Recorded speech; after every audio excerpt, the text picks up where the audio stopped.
That's it. You're welcome. I'll do it before you go. Oh, what time is it? 7:22. Okay. Well, yeah. Nice meeting you, ma'am. Look at that now. No, I'm just joking. Actors come through the door, and so we're gonna take chat with them. I will introduce you all to the wonderful Mang. Matt, tell them a little bit about yourself, and then I'll start listening from there. Sure. Moved to the area about 4 years ago from down in Pennsylvania with no aspirations of working in film setting. And being in Pennsylvania, I did get involved with one of the Creed movies, Creed 2, an audience member. And so I did a little bit of background before moving down here. But then once I moved down here, looking for something to do, saw an ad for Halloween, for people Halloween, and I applied, I got in, and see me in there with Jamie and Curtis. And, Yes.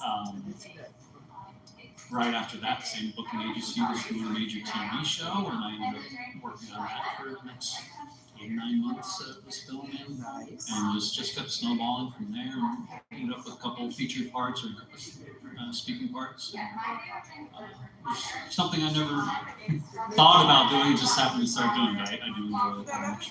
That is almost what Denise was saying. Like, she retired and didn't have, had no spare time.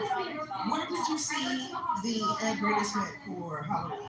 Okay, she saw a casting call at the Goodwill for Origin, and that's how she came. So, Hollywood. So, where did you see the Halloween?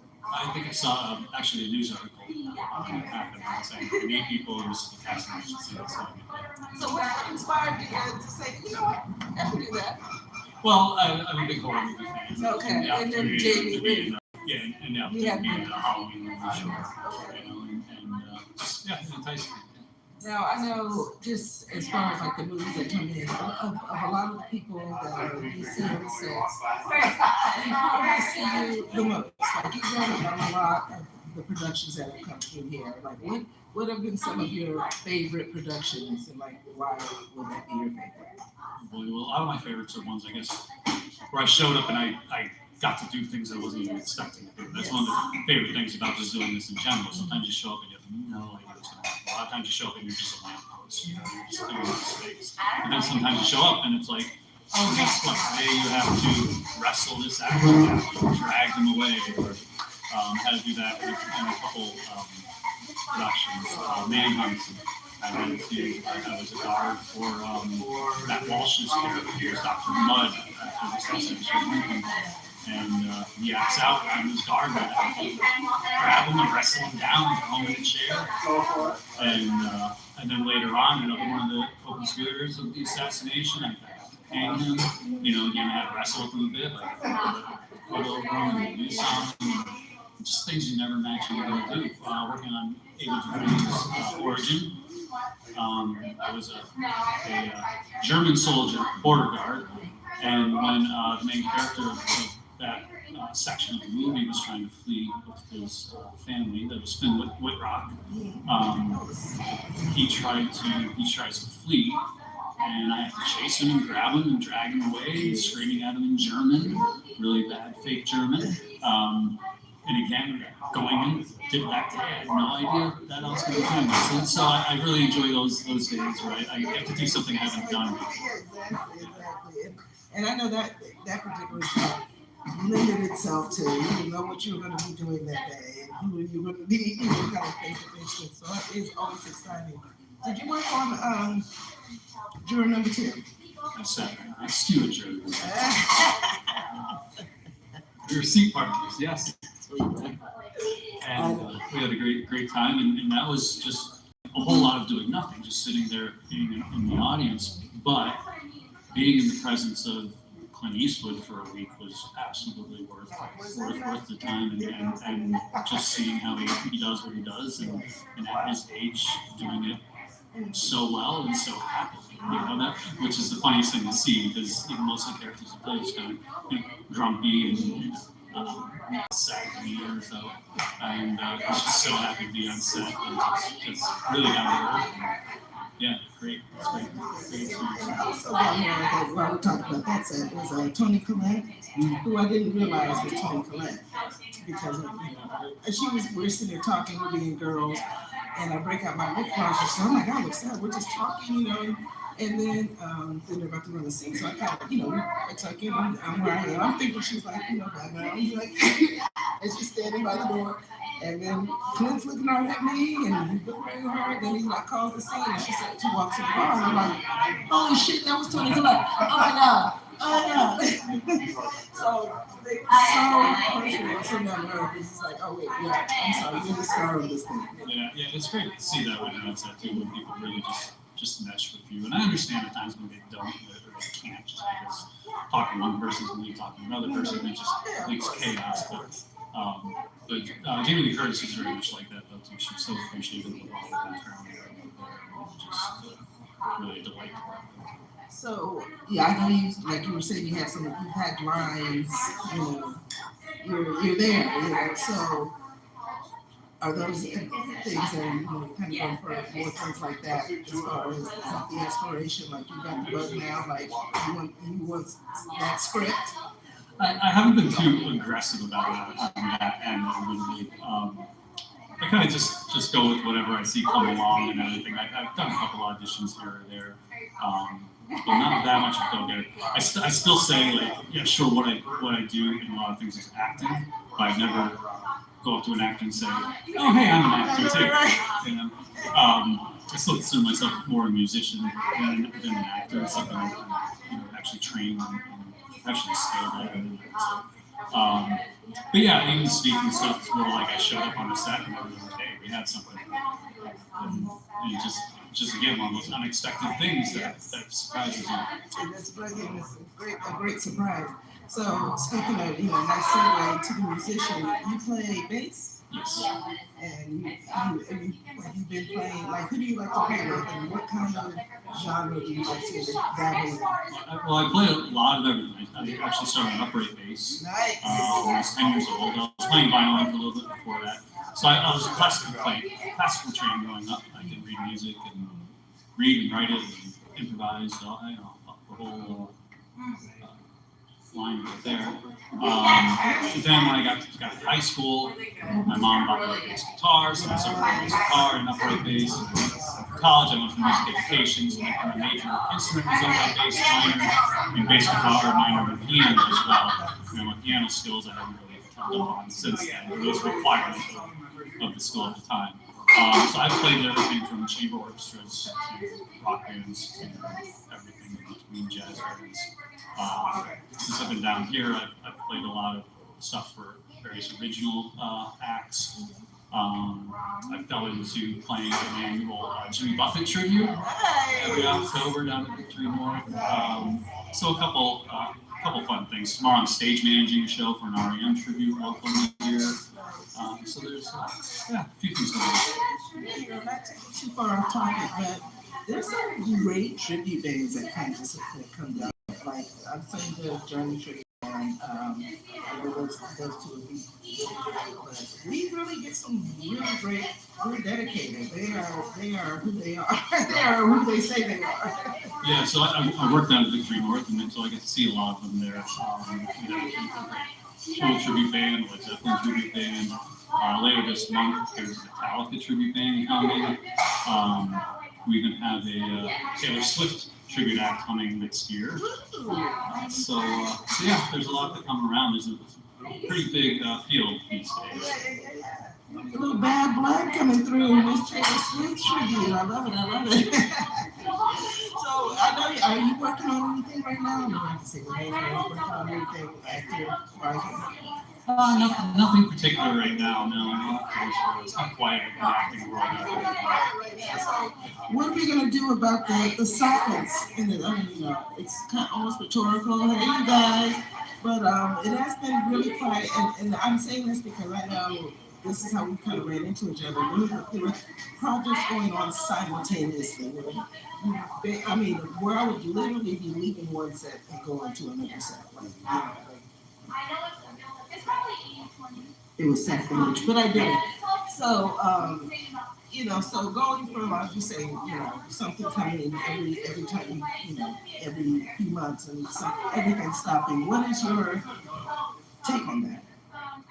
Well, it's unfortunate, the strike, the producers of studios gave into a lot of demands, but then some overseas, so they didn't have to conform to the things that they gave into, health insurance and other things.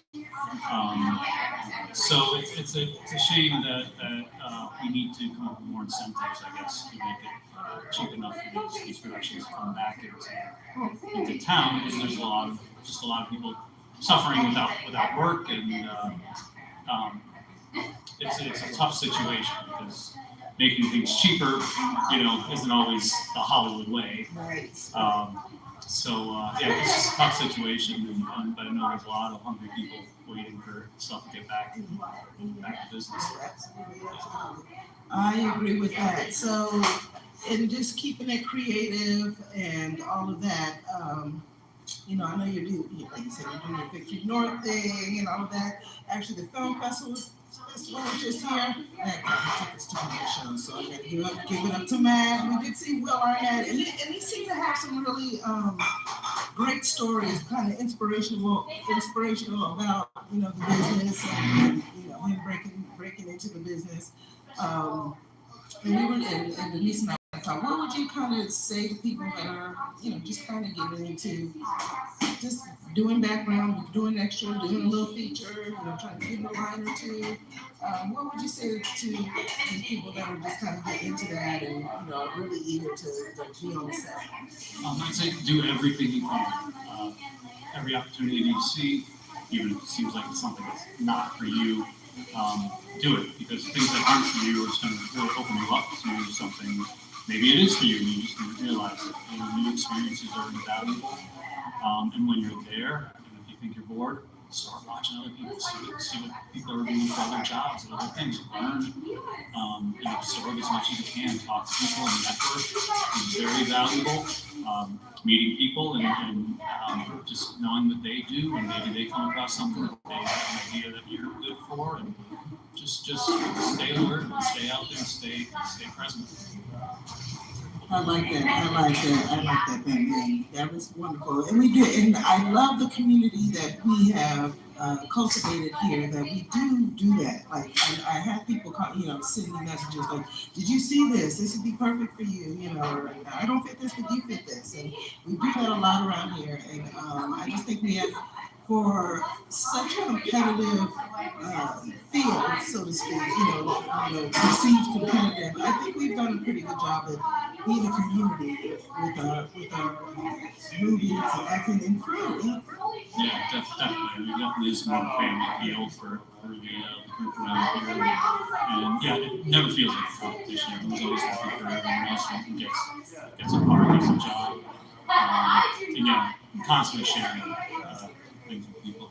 And I have to give actually some credit to the casting agents that we have in our region, from Alexis Lady to Lil Marinelli to, name a couple of those. Like, there's a few of them, but it's just once you start working with them, they've done a really good job of just really keeping in touch and really being part of the community, and not just kind of a turnabout thing. A lot of the opportunities that I got, just kind of call you, this really sounds like you want to submit for this, and it's not like they're your personal agent, but it's just great that they look out for us like that. Sure, definitely, and that's a good point too. Is that when you're out there, you show people you're reliable, you show up and you do what you're supposed to do. They remember that. People remember that, and when something else comes up, they come on you. They know they can rely on you, and that's a big thing. People can get very flaky. Finding people who aren't and sticking with them is a big part of the business. Now, lastly, we were talking about trailers, and I know there's been a few trailers. Like you can see a Matt Mang, like right off the bat. Like, do you know how many trailers or movies can you think of anything specific? I know I can think of anything that I've appeared in. Well, I know in Origin, David Durnay's Origin, I'm not going to repeat the motion here, but there's a scene at a rally with a certain salute, and I'm one of the people in the trailer doing that salute. There's also one, I'm trying to think of the name of the movie that came out where it's funny. I only filmed my part as a Zoom because I was doing a Zoom meeting with one of the main characters, and as they show my picture amongst others on the screen as part of the Zoom, it implies that we're the antagonists of the film. Yeah, which I didn't realize when we were filming it, or maybe that's just how the trailer implies it.